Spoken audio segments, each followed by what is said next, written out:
Over the years, I've never really talked about 60 years of how I've done business, but something happened recently that really brought to my attention a couple of things I just want to share. This is probably going to be really short, and it really is because I've been in a business called Tantra, and before that, um, was it before that? MetaPoints, um, Spirit Primal, done some businesses. And I did some business courses this year, and I'm not against anything.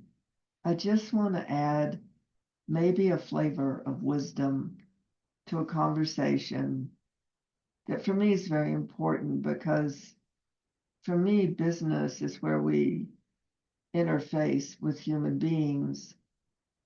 And we're moving into a period of time where humanity has become so alienated from itself that I think how we do business really matters. At least it does to me. We also have the element, these are pressures upon us, the um, survival, this idea of driving people to your website. Not that that's not legit, but I don't come from an objectified world. I don't come from realms of existence where we're all things. And I'm advertising my thingness to see if you want to purchase it and use it. And in the prophetics last year, one of the overarching communications from creation was no more usury. And I've really begun to grasp the deeper, broader, wider meaning of that. And I don't know what happened this morning really triggered why not just share. And this is just a share. This isn't to make something wrong or make something else right. But I do want you to know there's an entirely different culture of being uh, between an objectified way of perceiving reality and a relational field side of observing reality. And so I just want to make a couple of points because for me, those of us in the business of caring for people, it really matters how we relate to people. So I had some of the most extraordinary admins a human being could ever ask for. And one of the reasons they were so extraordinary was they made sure every email of concern that a human being had was dealt with care and respond as fast a response as possible. And they really held themselves to be accountable for how people related to the work and how people related to me. That I was there for everyone in the way we interacted vocally and through email, but was never for me to survive or for the work to survive. It was never to build income. I've always left that to whatever that I term creation. I leave it to creation to make sure that my well-being financially, physically, spiritually, emotionally, mentally is taken care of. But inside of that relationship with creation, or we could say source or spirit, it's all about being related. It's all about humanity was designed because it was a one soul species designed to love and care for one another and to provide resources for one another in a manner that served them. So when I'm engaging with an affiliate or someone I recommend people to, I watch the relational field. I watch if their emails are responded to in a timely way, particularly if they're urgent. I watch how the person feels after they are in a relationship with the people or the business I recommended, because it's all about restoring humanity's relationship with each other, not about how we use each other for our own gain. So this funnel thing that got introduced, driving people to your website, I found upsetting. I don't know if it's correct or incorrect. Perhaps it is. But it just seems to me it objectifies you, the business person, is where somebody comes to get oranges, not where somebody comes to become related to another human being in a way that together they can shape reality. Together they can care for, the person can be cared for, but also can be in the field of caring.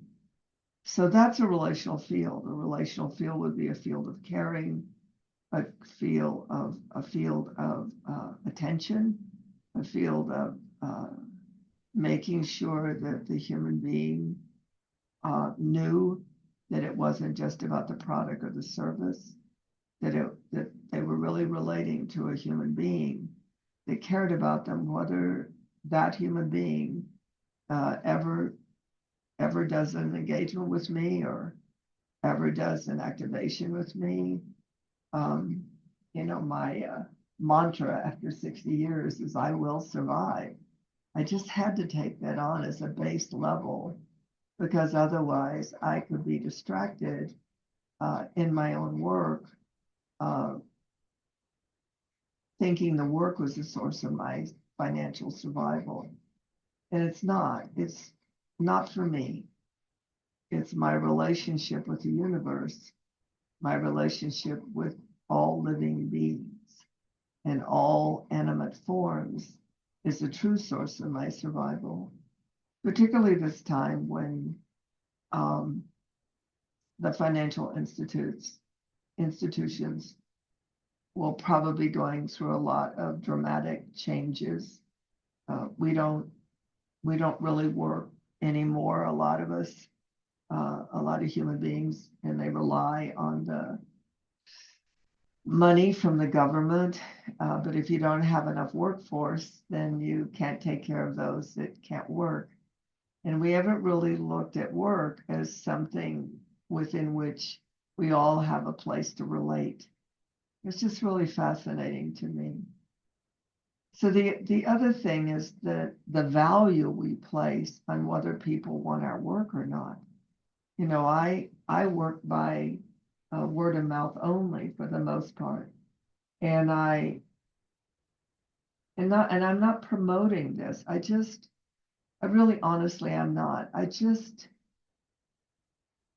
don't like how those of us that provide for others have gotten entangled in worth is how much people want what we do, when what we do is supposed to be our direct link with creation, our expression of life. You particularly see this in artists that stop doing art or don't do art because art is no longer a value in the society we're born into. Getting fixed, I think, is fixed and back on the road, I think, is the present value in our society. And surely that can't be real, can't be what really matters. So being with another in the field, what if that was our template? Not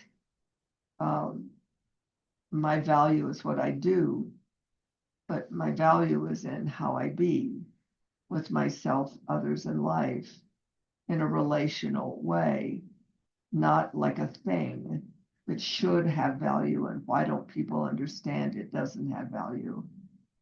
And I have found in the work I do and the field phenomenon that I operate in, that if there's no interest in letting the public know what's going on, not what you're up to, but what you see is going on in your area of interest and what you're getting present to in your area of interest, so that the public has a way to move fast in changing times, and also to not know that they're alone. Like, for instance, there's been a huge eruption of cortisol spikes in the solar plexus, and yet nobody's talking about it. Only being invited, although this is not true where I'm standing, but we're always inviting people to come have us take care of them. But a long time ago, 60 years this year, I knew, I was shown this template, and the template was to keep the public informed, because people get isolated and don't realize they're experiencing the same things a whole bunch of other people are experiencing. And so they're cared for before they ever reach your door. And then if they want to be cared for by you, that's an intimate, profound, extraordinary moment of connection in time. And I find it exquisite and beautiful. Somebody once asked me what my art was, and I said, my art is you, because I get to live in the extraordinary nature of what a human being is designed to be. So I was trying to think if I could just sort of rough draft just some feelings I have about the future for those of us who do business and provide service and products. I got to tell you, I've gotten to deal with some companies that are extraordinary. They really, they don't promote their product. They really share with me why they are so excited about the difference this product might make for human beings. But they're not trying to make it the end game or it the thing that will save the world. We also have a save the world complex, Messiah complex, where we are the only one that knows the truth, and that truth will set us free. But actually, it's a relationship with another human being that gives us the strength, stamina, capacity to carry on. And like I said, this is just a rough shot draft of just something that happened this morning that just really not irked me, but just made me sad. Like, how can somebody know you if you don't ever let them see you? How do people know what you're interested in and what you think could really contribute to life if you don't tell them? It isn't about driving anything to, gimmickry language of survival. And that was the other one that I just don't understand. It may be the gig, but I just don't understand it. Like, tell people how you were broken and ashamed, and you discovered this method and suddenly you were alive and well. I get that. But I think there's a higher model. I think we're moving into a time where we don't have to be about our suffering. We don't have to be about our trauma.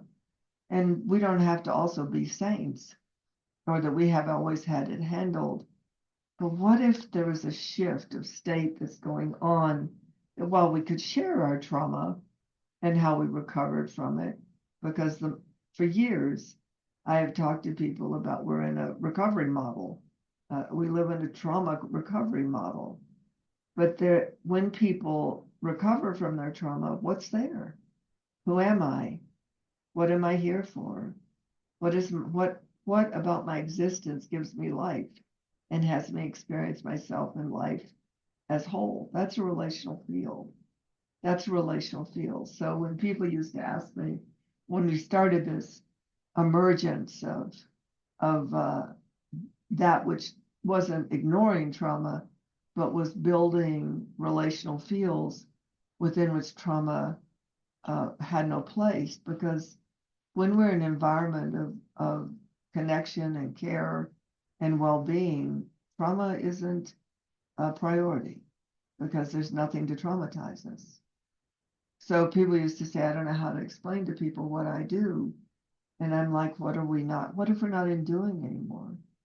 What if we just share with people what we're interested in and what we're exploring and what we're developing as a possibility for living trauma-free to living ecstatic and extraordinary lives, regardless of the events of our secular world.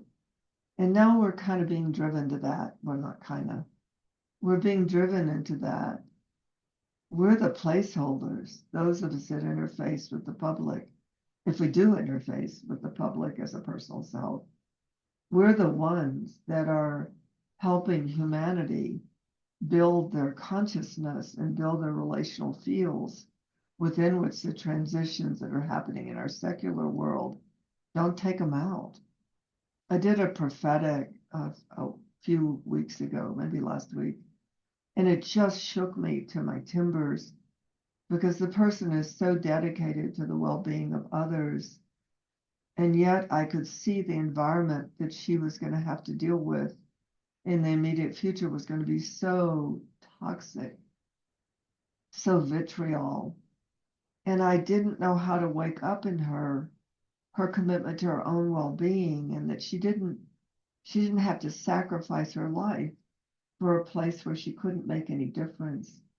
And that what if she could get herself to a collective or to even another place in the United States where she could make a difference because she wanted to make a difference.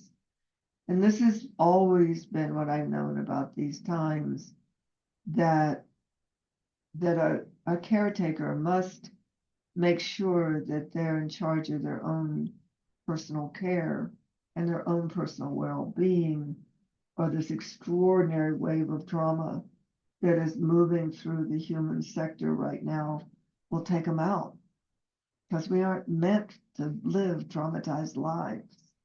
We do end up with PTSD if we're not in the beauty, wonder, and grace of our existence. And somehow we're at this meta point, I think.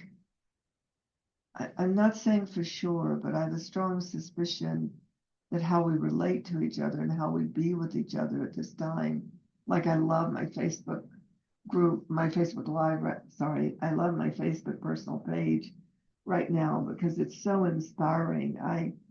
I got rid of all the vitriol. And yes, there's some times where some really pissed offness shows up there, but it's legitimate and passionate and a place for people to share freely and not be mad at others because they don't share their point of view.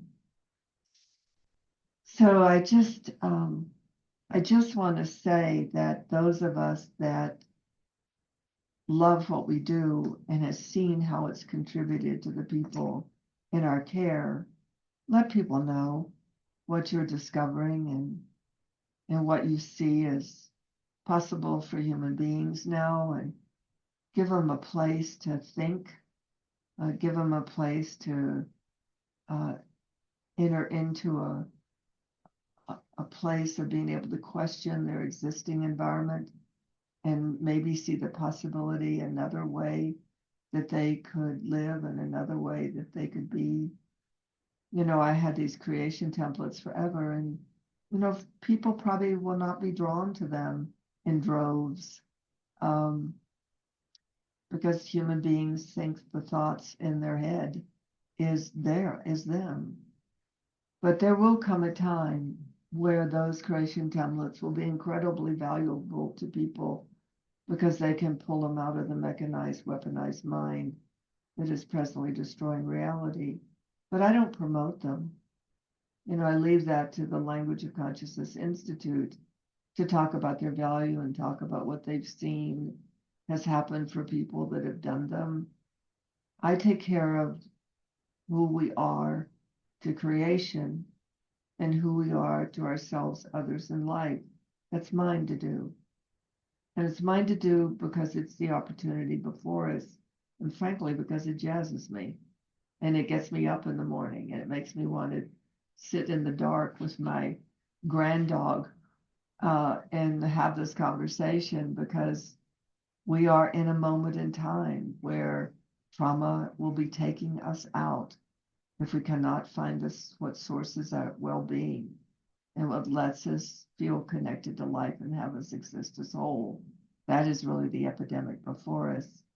So if you know something that you have found makes you experience life as whole, whether it's art or music or conversation or perception, it isn't about survival of our bodies. It's about survival of our minds to live in the grace and beauty and wonder of life, regardless what life is having to do to be whole again. Anyway, that's my spiel this morning.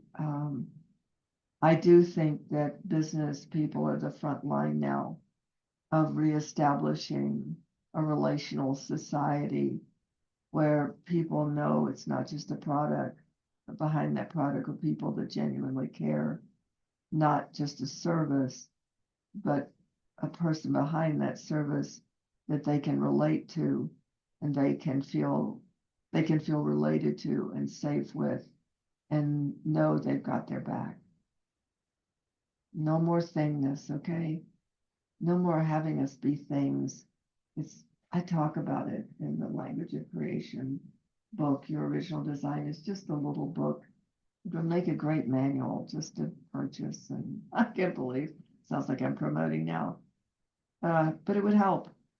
But see, it's inside of, you don't have to. And I'm not going to be weird about myself if you don't purchase it. And I'm not going to think you missed the value because you have a way of finding your own value. This is just one of many opportunities. Namaste.